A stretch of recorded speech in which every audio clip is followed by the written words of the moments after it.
This reminds me of my school days, and today let us create something like this. Hello everyone, it's me Didi again. Welcome back to Dexplorion, where everything is all about designing in Photoshop and sharing the process with you. And along with that, we explore various tools, techniques and tips and tricks which will definitely improve your workflow and level up your graphic design game. Imagine something where art meets geometry, where every curves and contours are transformed into angular faceted planes. This is possible with low poly effect, a technique which breaks down complex images into simple polygonal shapes. By breaking down an image into a series of connected polygons, it creates a mosaic-like appearance which feels both modern and artistic. This technique is very simple. We will be using just one selection tool and one filter, but it's a tedious and repetitive job, and honestly it kinds of feels boring sometimes. But if you hold on to the process with little patience, believe me, it can totally transform your image into a striking piece of art. So whether you are enhancing a portrait, designing graphics or exploring a unique style, mastering the low poly effect will add a fresh and dynamic edge to your creative toolkit. So let's quickly go onto the screen and explore the technique. Create the canvas of your choice and bring in the image onto the canvas. A nice bright contrasty image is always better. I will be using this image, and if you wish to use the same image, you can get it from unsplash.com, where you can explore many other options, or you can simply go to the description and find the download link. We'll place it like this, and now we have to remove this sky background from the image. We'll do that by masking, and for selecting the subject or the part we will be keeping, I'm going to use the Polygonal Lasso tool. Why this tool? Since we'll be creating some geometric shapes in this effect, we'll need straight lines and corners, and this will be the best tool for the task. Using it is pretty simple. Just click on a point to start and go on adding the points along the edges of the mountain. I'm going to select this rope as well and go along the edges of the body of the subject.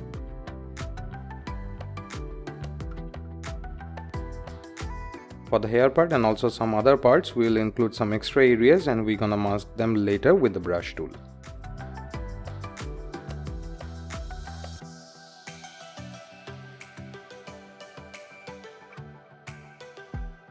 I will leave out this part of the mountain.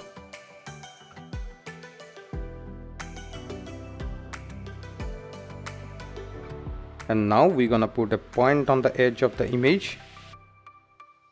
Now to the top, and come back to the point where we started, and you will notice a small circle appearing along the cursor, which means we are at the starting point, and we can click here to close the path of the selection, and you can see the dotted lines along the selected area. Do you know what this is called? If you know, then comments down below to let others also know. Now we'll go here and add a layer mask, and only the area inside the selection is left and all others are hidden. But we want just the opposite. So make sure the layer mask is selected in the layers panel, and we'll press Ctrl or Command plus Shift and I to invert the selection.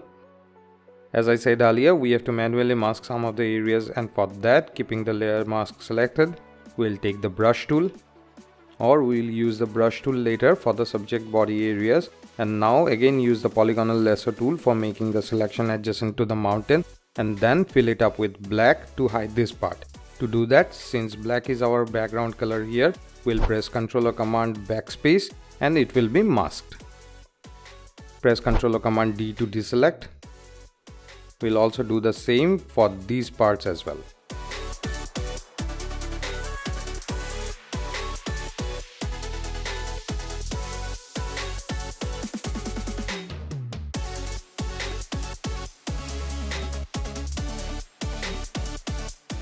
For smaller parts like this, we'll take the brush tool, change the foreground color to black by pressing the X key, right click anywhere to open the brush settings and select the hard round brush, because we want hard edges, and paint over these areas like this.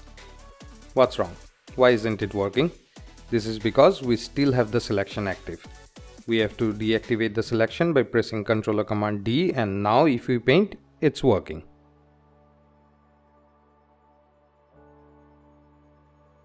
We'll mask out these areas as well. You can adjust the brush size by pressing the right or left square bracket keys wherever needed.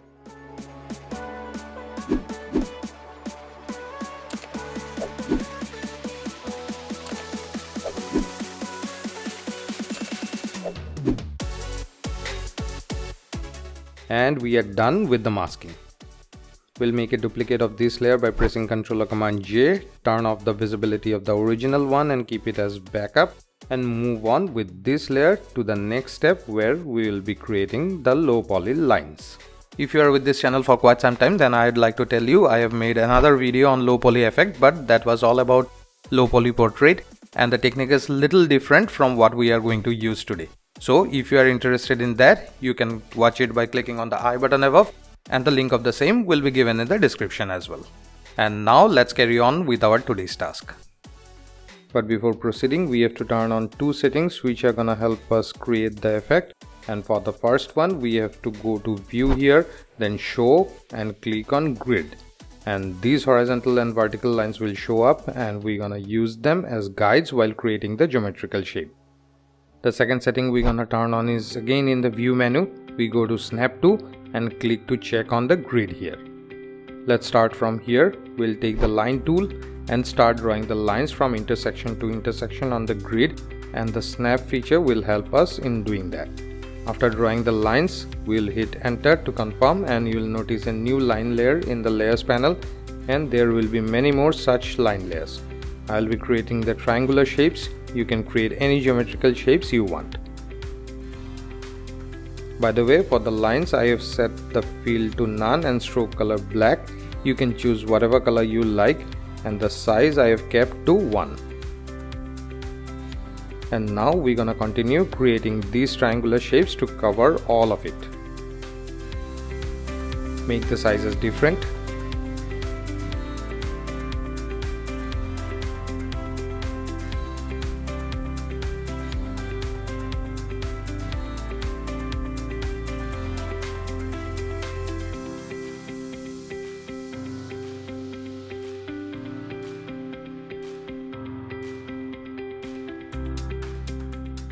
The mountain is all done with the lines. I will draw some extra triangles here. This is not necessary, it's only to enhance the aesthetics. I'm done, and now we'll select the topmost line layer, hold the shift key, and then scroll all the way down to the first line layer and select it, and it will select all the layers in between, and then we press Ctrl or Command E to merge all these layers into a single layer, and we're gonna rename it as mountain lines. Now we have to do the same with the subject.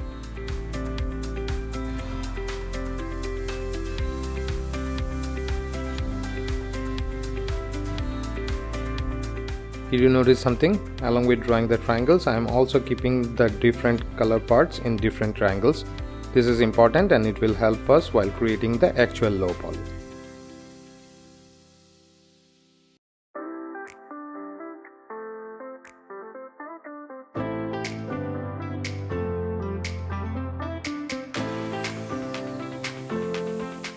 I'm going to leave out the face and this part of his hand.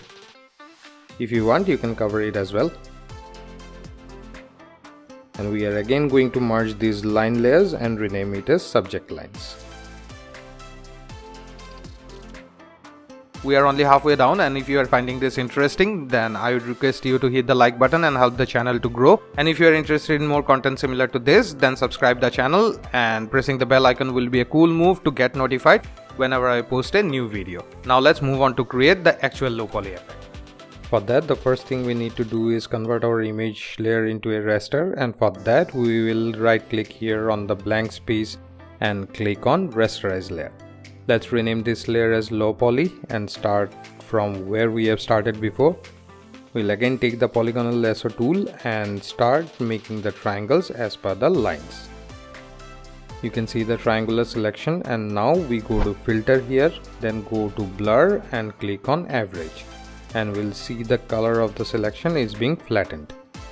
What is basically happening is the average filter will take into account all the pixels present in the selection and make an average of the colors present in the pixels and apply that color to the selected area. Isn't it amazing? This is it. This is the basic technique, and we have to repeat this process till we covered the whole image, and that's why it's repetitive and a little bit boring. Okay, here we can use a shortcut for the filter. In my case, it's Ctrl plus Command plus F. Look for what's in your case, and we're gonna press this every time after making the selection. This is gonna take a while, so you can either skip this part or watch the process in fast forward and enjoy the music in the background.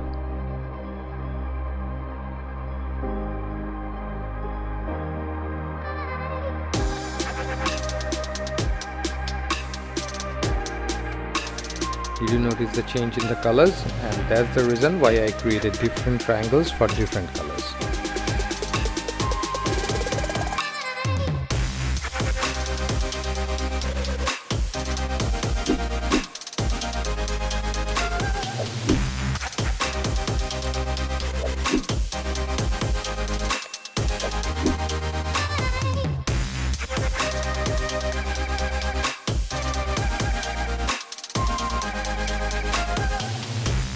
Now for the extra parts of the mountain, we'll select the layer mask of the low poly layer and take the brush tool, adjust the brush size by pressing the right or left square bracket keys, select the hard round brush, make sure the foreground color is black, and we're gonna paint on these areas to mask them out.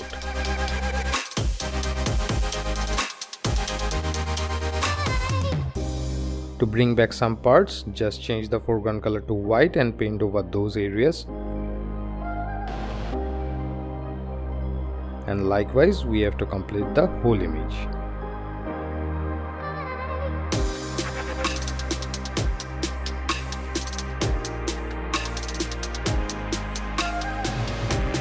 And after doing all the work, you will get something like this. Isn't it awesome? To give it a little twist, you can remove some of the low poly triangles and keep only the lines. To do that, we will take the Polygonal Lasso tool and make the selection like this, and then take the brush tool and mask out the selected area. Our work is done here, and now we can turn off the grid. It's kind of distracting to the eyes. Now let's add a background, and for that we're gonna add a gradient adjustment layer. Click here to open the gradient editor and change the colors of the gradient. I'm selecting a shade of blue. I'm not going to elaborate the gradient part in this video, as this has already become quite a long one, but if you are not very familiar with how the gradient editor works, then you can watch this video, and in that you can get the full details of using it. This is the gradient I'm going to use, and we're gonna place it below the low poly layer. This part is not looking very good to me. I will make it how it was. Another thing we need to do is select all these three layers and link them together so that they remain aligned, and we'll press Ctrl or Command G to group them together and rename it as low poly. Now we can reposition them if we want. For the time being, let's turn off the visibility of the low poly group and work a little on the background. I want to add some similar triangular shape here as well, and for that we have to select the gradient layer in the layers panel, and again take the Polygonal Lasso tool and make a triangle like this, and again go to filter and apply the average filter. Let's add one more here, and we are done. Let's rename this as background. The lines are appearing a little too prominent to me, isn't it? I think it would be better if it's little lighter. To do that, we can select the line layers and bring down the opacity to get that desired effect. I think 50% is good. What do you say? This line looks out of the place, so I'll add a layer mask to the mountain lines layer, and with the help of the brush tool I will mask it out like this.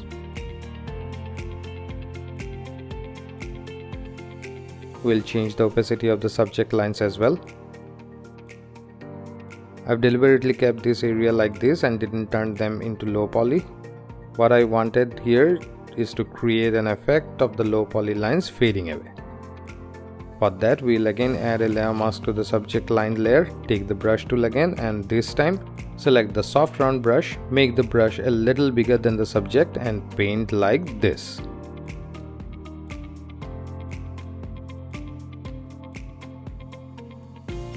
Let's take a look at the whole canvas. If anything is missed out, and if necessary, do the rectifications.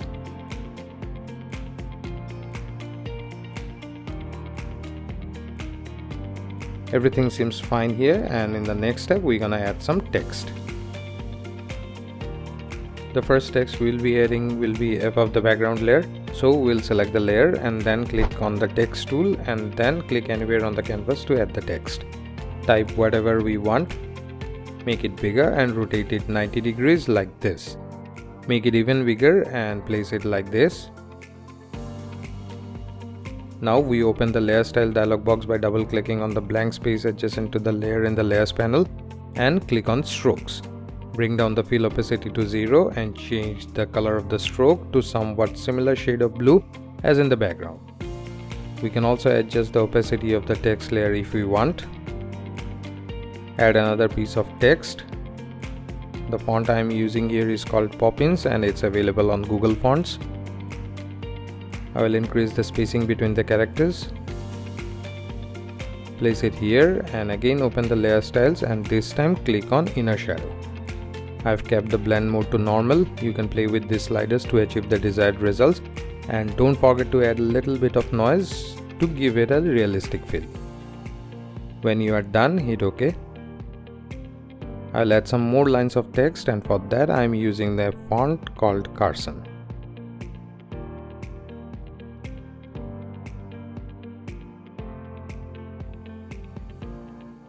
And with that our poster is complete. I hope you like the end result and got some inspiration for your next artwork. And if you want to explore some other ways of using this amazing effect, you can watch this video.